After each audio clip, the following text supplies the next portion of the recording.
मौत से क्या डरना, उसे तो आना है।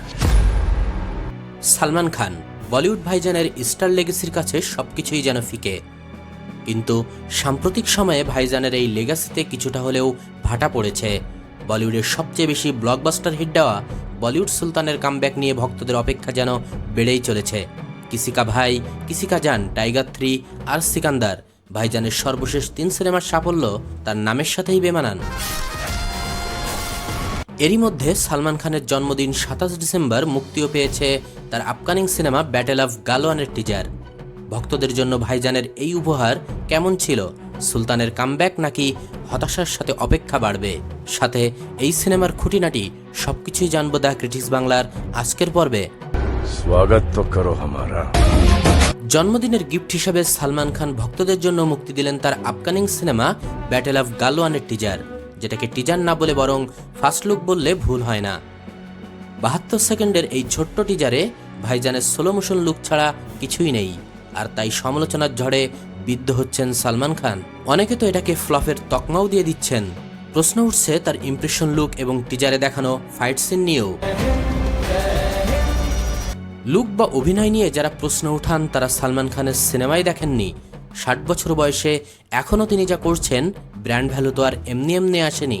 একটা কথা প্রচলিত আছে, যদি আপনার কাছে ভালো গল্প, দারুণ সেট বা একটা মুভি বানানোর মতো ভালো উপাদানের কিছুই নেই, কিন্তু মুভিটিকে হিট করতে হবে, তখন আপনি কি করবেন?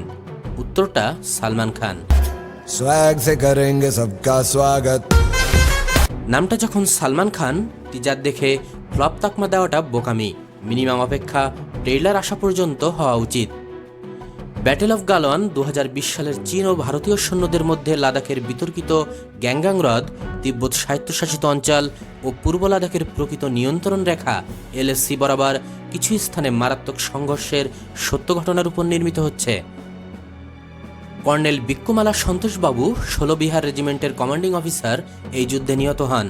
1967 সালের পর থেকে তিনি প্রথম ভারতীয় সশস্ত্র বাহিনীর কমিশনপ্রাপ্ত কর্মকর্তা যিনি চীনা আর্মির বিরুদ্ধে যুদ্ধে মারা যান। তিনি মরণোত্তর ভারতের দ্বিতীয় সর্বোচ্চ যুদ্ধকালীন বীরত্বের পুরস্কার মহাবীর চক্রে ভূষিত হন। মূলত কর্নেল সন্তোষবাবুর চরিত্রে দেখা যাবে সালমান খানকে।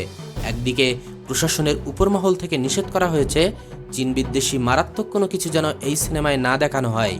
অন্যদিকে ভারতীয় সিনেমার রেকর্ড তছনছ করা ধুরন্ধর 2 এর সাথে ক্লাসে জড়াতে পারে ভাইজানের ব্যাটেল অফ গালওয়ান। मौत से क्या डरना, उसे तो आना है। 2026 মার্চ 19 ধুরন্ধর 2 এর রিলিজ ডেট, আর 17 এপ্রিল আসবে ব্যাটেল অফ গালওয়ান। সবকিছু মিলিয়ে বলিউড সুলতান সালমান খান ফিরবেন নাকি হতাশা আরও বাড়বে সেটা সময়ই বলে দেবে। This is the critics Bangla. See you in the next video.